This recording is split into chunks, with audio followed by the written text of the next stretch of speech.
I discovered my wife's affair with her boss, who's now claiming half our $800, $0 house and $200, $0 in savings in a bitter legal battle.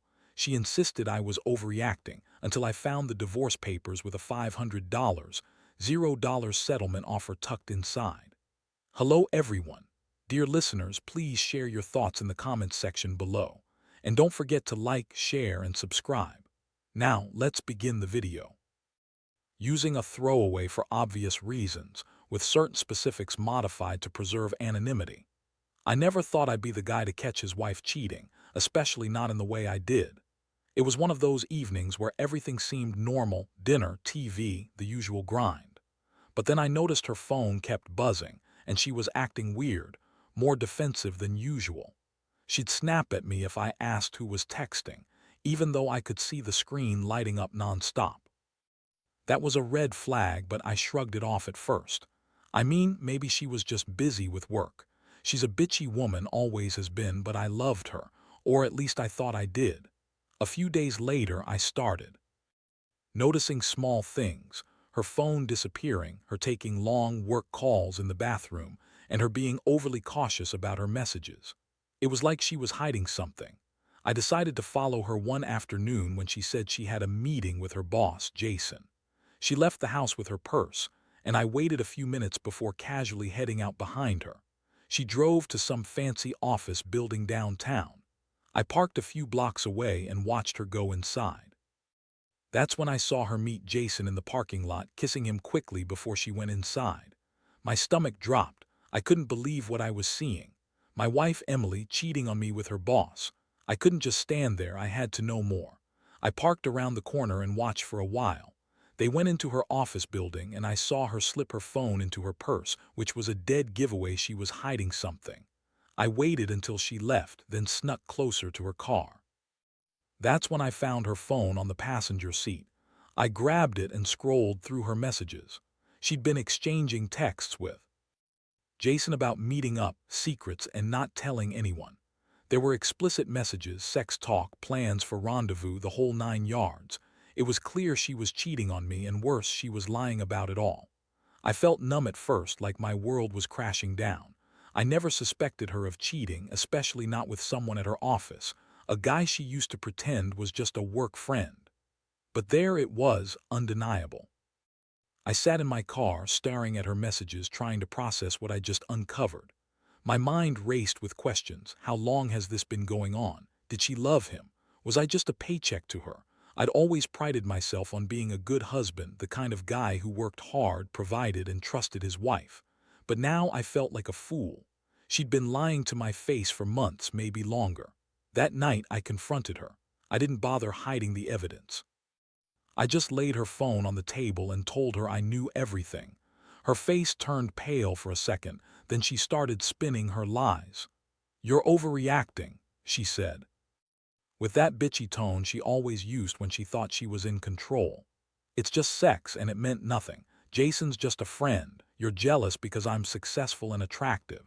You don't understand women like me. You're insecure." She kept insisting she was overreacting, that I was crazy for accusing her without proof. But the proof was right there in her texts, in her secret meetings. I felt my blood boil. How could she be so callous, so dismissive of what she was doing? I couldn't believe she was trying to gaslight me, make me doubt myself. I was furious, hurt, betrayed all at once. I told her I wasn't going to be played for a fool anymore, that I'd find out the truth and deal with it. She scoffed and said I was overreacting again, that I was crazy for thinking she'd do something like that. But I knew better now. I'd seen enough. The woman I married had been cheating on me with her boss, and she didn't seem sorry at all. She just kept lying, trying to dismiss what I saw as if it was nothing. That night, I couldn't sleep. I kept replaying everything in my head: her sneaky behavior, the messages, the kiss in the parking lot. I was furious at her, but also devastated. I'd built my life around her, and now I didn't know what was real anymore. I started thinking about the money, our house, our savings, everything we'd worked for. I realized she might try to take everything from me, especially after I found out she was planning to leave with Jason and our assets. I knew I had to be smart if I wanted to come out of this with anything. I started planning my next move: knowing that the fallout was just beginning. The next morning, I woke up with a pounding headache, but my mind was sharper than ever. I knew I had to act fast. I spent most of the day digging through our financial records, bank statements, and online accounts. I needed to understand exactly what I was dealing with, what she could try to take, what I could protect. Emily, my wife, always prided herself on being smart and independent, but I now saw her for what she truly was, a manipulative, selfish woman who was willing to burn everything down to get her way. I found out she had been secretly funneling money into an account under her boss's name. It was only a matter of time before she tried to move everything out of our joint accounts. I also discovered she'd been taking money from my savings, about $50, $0 over the past few months. She'd been planning this for a while, I could tell. I confronted her later that day, calmly but firmly. I told her I knew about her plans to leave, her affair, and the money she'd been stealing. Her face twisted into a sneer and she started to lie again, claiming I was paranoid, that I was reading too much into things, and that I was accusing her without proof. She insisted she was just having a rough patch, that Jason was just a work colleague and that I was overreacting. But I wasn't buying it anymore. I'd seen enough. I told her I was going to consult a lawyer, that I'd protect my rights, and that I wasn't going to let her take everything I worked for. She rolled her eyes and told me I was being dramatic, that I was jealous, and that I should calm down. I knew she was trying to gaslight me, but I didn't care. I had enough evidence to prove she'd been sneaking around, stealing from me, and planning her escape with Jason. That night I sat in our living room, staring at the walls, feeling a strange mix of rage and sadness. How did I get here? I thought about the house, our beautiful $800, $0 home, and the $200, $0 in savings I'd earned and saved. She was now claiming she deserved half, claiming I was overreacting and being unreasonable. She kept telling me that I was just insecure, that she was entitled to what she wanted because she was successful and beautiful. I wanted to scream at her, tell her she was nothing but a lying, manipulative bitch, but I knew I had to stay calm. I needed to think clearly. I started drafting a plan. First, I would get a lawyer, someone who specialized in divorce and asset protection. I needed to secure our assets, especially the house and savings. I also knew I had to confront her about her plans to leave, to make sure she didn't run away with Jason and everything we had. I wanted to catch her in the act if she tried to move money or leave unexpectedly. I also reached out to a private investigator I knew, someone discreet, to follow her and see if she was meeting Jason outside of work. I wanted to gather as much proof as possible, not just for the divorce, but to prevent her from taking everything. Meanwhile, she kept up her act, acting innocent, pretending she was the victim, claiming I was overreacting again. She kept telling me she loved me, that I was crazy for suspecting her of anything. But I wasn't buying her lies anymore. I knew her game. I could see through her fake tears and fake apologies. I knew she was planning her escape and I had to stop her. I felt a bitter taste in my mouth, anger, yes, but also a deep sense of betrayal. I'd trusted her with everything, and she'd thrown it all away for some cheap affair and quick money. I looked around the house at the memories we'd made and wondered how it all fell apart so fast. I never thought I'd be in this situation, fighting for my marriage, fighting for my money, fighting to keep what's mine from a woman I once loved. The worst part was knowing she didn't care about any of it. She just wanted Jason, the thrill, the money, the freedom to cheat and lie without consequence. But I was done playing her game. I was going to fight for my rights, for my house, for my savings. I wouldn't let her take everything without a fight. I realized then that I needed to get my head straight to prepare for the inevitable legal battle ahead. She might try to drag me through court, claim half of everything, and spin her lies. But I had the evidence now and I was going to use it. I wasn't going to let her manipulate me anymore. I owed myself that much. As I sat there, steeling myself for what was to come, I knew one thing for sure: this wasn't over yet. Not by a long shot. The days that followed were a whirlwind of legal consultations, secretive meetings, and carefully orchestrated plans. I kept my cool on the surface, but inside I was boiling with rage. Emily, my wife, was still trying to play the victim, acting hurt, crying crocodile tears claiming I was ruining everything because I dared to suspect her. She insisted she was just confused and stressed out, that her affair with Jason was just a mistake, and that I needed to trust her. That was bullshit. I knew she'd been lying to herself as much as to me. I hired a lawyer, someone who specialized in high net worth divorces and asset protection.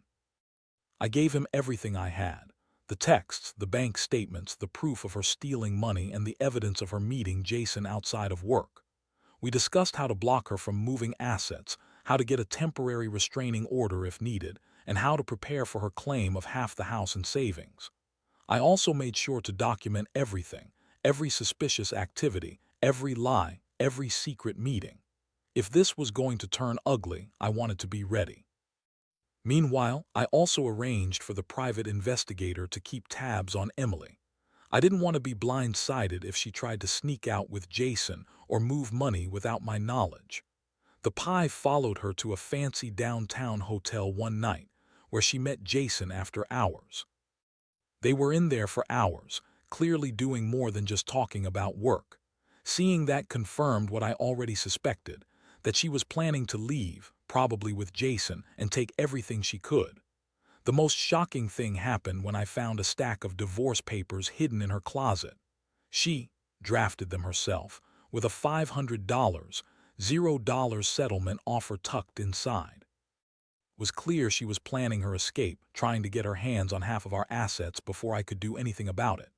The papers were filled with her bitchy little notes, how I was controlling, how she deserved more because she was successful, and how she wanted to start fresh with Jason. I read through them, feeling my stomach turn. This wasn't just about cheating. She was trying to rip me off, to take everything I'd worked for and leave me with nothing. I confronted her with the papers that night. I threw them on the table and told her I knew everything about the affair, the money, her plans. Her face twisted into a furious sneer. "You're overreacting," she spat. "This is just a misunderstanding. You're jealous because I'm better than you. Jason's just a friend and you're just insecure. You're the one ruining everything." She kept insisting she was innocent, that I was just paranoid, that I had no proof, but I had enough now. I told her I was going to fight her for every penny and that she wasn't going to get away with this.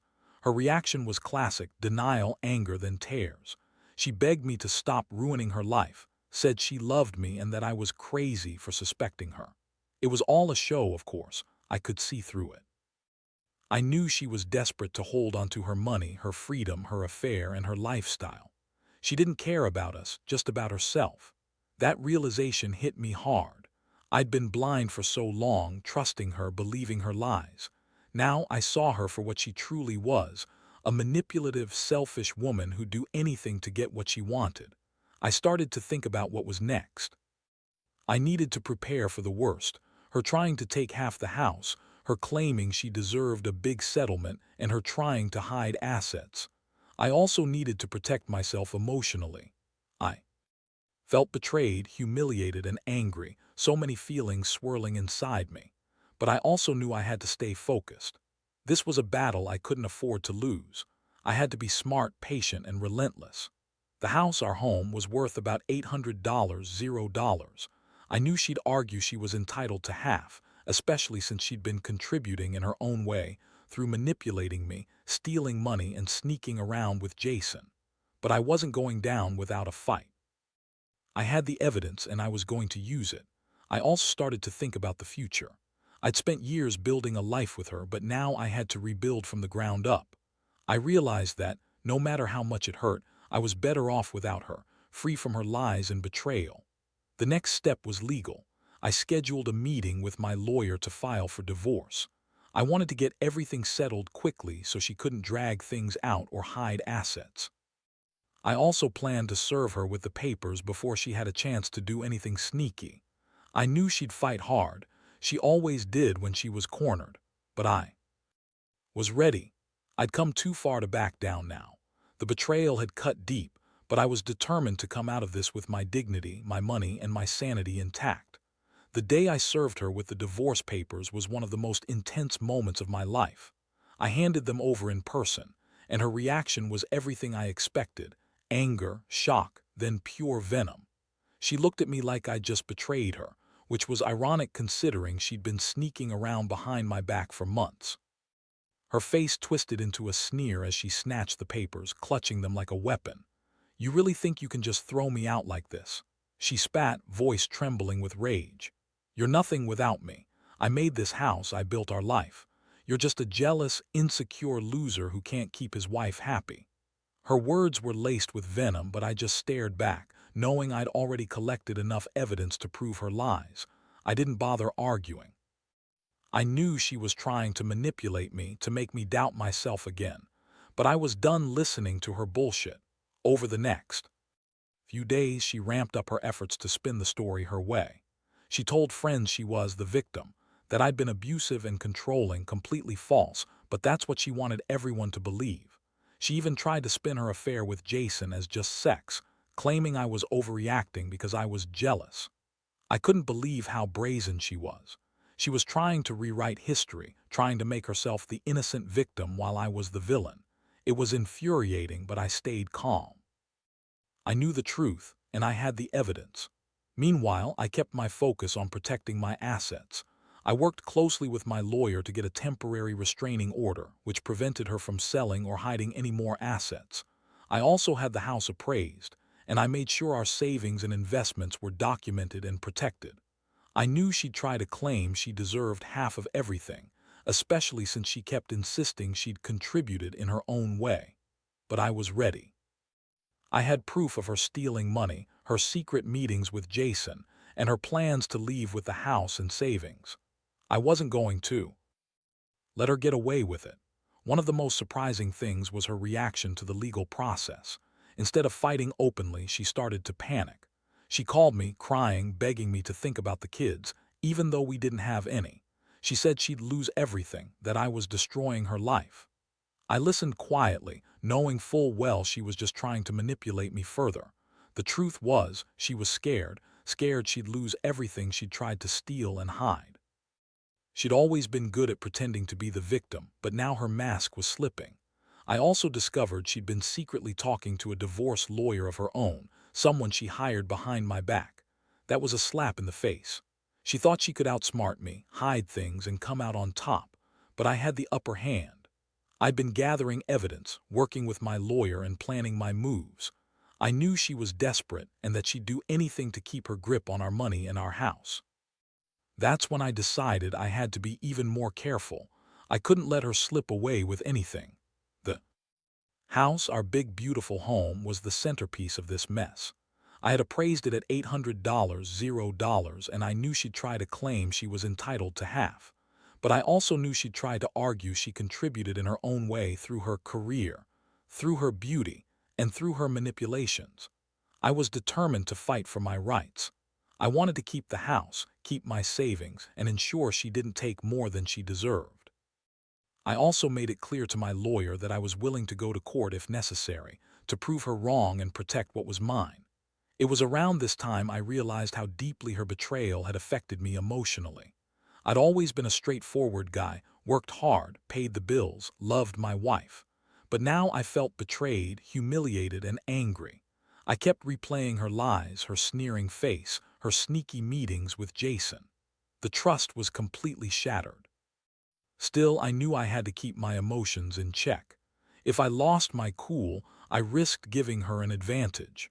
So I stayed focused, kept my plans tight, and prepared myself for the inevitable court battle. In the back of my mind, I kept asking myself what I'd do if I lost everything, if she managed to take half the house, all the savings, and walk away with Jason. But I also knew I'd survive. I'd rebuild. I'd come out of this stronger because I had the truth on my side.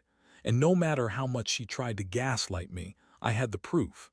I just had to stay patient and let the legal process do its work.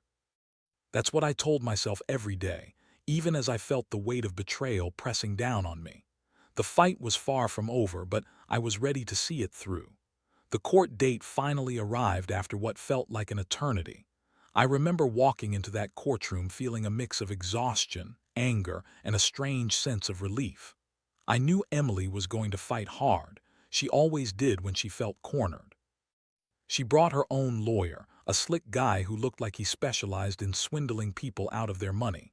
She had her little sob story ready, claiming I was abusive, controlling, and that I'd ruined her life. She tried to paint herself as the victim, just like she'd been doing from day one, but I wasn't buying it anymore. I had all the evidence, her texts, her secret meetings, the stolen money, the draft divorce papers, everything. My lawyer laid out the facts. Emily's affair with Jason, her attempts to hide assets, her theft from our joint savings, and her plan to leave with the house and money. We presented the proof of her meeting Jason in the hotel, the text where she talked about secrets and not telling anyone, and the draft divorce papers with her $500, $0 settlement offer. I could see her squirming in her seat, trying to deny everything, but it was useless. The judge listened carefully, reviewing the evidence I provided, and I could tell he was leaning toward protecting my rights. Emily's lawyer argued that she contributed equally to the marriage and that she deserved half the assets, including the house. She claimed she was entitled because she was successful and beautiful, and she accused me of being jealous and trying to control her. Her voice was shrill, her eyes darting around as if she was trying to find a way out, but I stood my ground. I knew the truth, and I had the evidence to back it up. The judge finally spoke, and I remember every word. He ordered that the house be appraised and that a fair division of assets be made. He also ordered Emily to stay away from any further attempts to hide or transfer assets. The court was clear. Emily was not getting half of everything without a fight, and she was going to be held accountable for her actions. The judge also set the hearing for the divorce settlement, which I knew would be a long, tough process. But I felt a weight lift. I knew I had done everything I could to protect what was mine. Leaving the courtroom, I felt drained but also strangely victorious. I knew Emily would try to fight me further, but I had the evidence, the law on my side, and a plan to keep what I deserved. I realized how much I'd been manipulated, by her lies, her tears, her seductive words. But I was done playing her game. I had come to terms with the fact that this marriage was over, and I was ready to move on. The betrayal had cut deep, but I was determined to rebuild my life on my own terms. In the days that followed, I worked closely with my lawyer to finalize everything: asset division, custody, if there were kids but there weren't, and the house sale. Emily's attempts to claim she was entitled to half of everything fell flat. I also started the process of looking for a new place, knowing I couldn't live under the same roof as her anymore. I felt a strange mixture of relief and sadness, relief that I was finally taking control and sadness for the life I'd lost. But I also felt a flicker of hope. This was the end of a chapter and the beginning of something new. The aftermath was messy, as I expected. Emily continued to lie, spin her stories, and try to manipulate people into thinking she was the victim. But I had the evidence, and I refused to be drawn into her drama. I kept my distance, focused on rebuilding my life and making sure she couldn't take more than she was entitled to. I learned that trust is fragile and betrayal cuts deep, but I also learned that standing up for yourself, being prepared, and staying true to the truth can get you through even the darkest times. I don't regret fighting for what was rightfully mine, and I don't regret walking away from someone who was willing to destroy everything we'd built just for her own selfish gain. It's been a tough road, but I'm finally starting to see the light at the end of the tunnel. After everything was settled legally, I felt like I could finally breathe again, although a part of me would always carry the scars of what happened.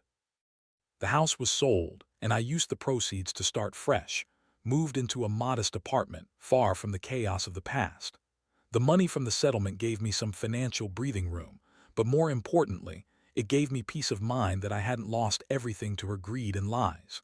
I realized that losing her, as painful as it was actually a kind of liberation. I no longer had to wake up wondering what she was hiding or fighting to protect what she'd tried to steal. Looking back, I see how naive I was to trust so blindly. I thought I knew my wife, that we had a good life, that we were building something real. But beneath the surface, she was always hiding something: her insecurities, her ambitions, her affair with Jason. She was never the person I thought she was. The betrayal opened my eyes to how fragile trust really is and how easy it is to overlook the warning signs when you're blinded by love. I'm not perfect, but I learned that you have to be vigilant.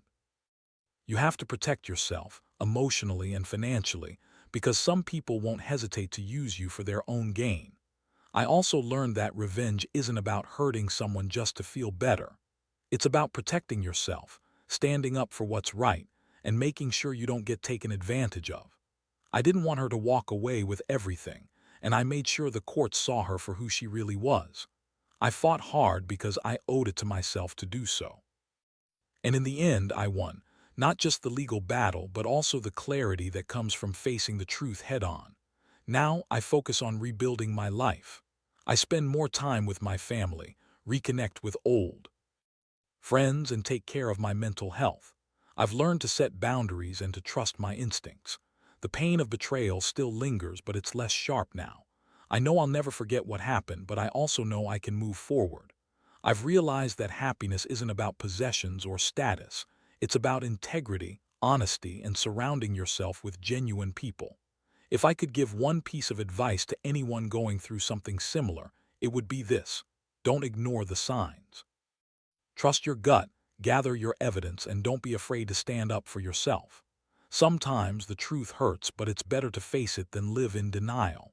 Protect your assets, your heart, and your sanity. Because at the end of the day, the only person responsible for your happiness and security is you. And if someone proves they're not worth it, walking away is the best thing you can do for yourself.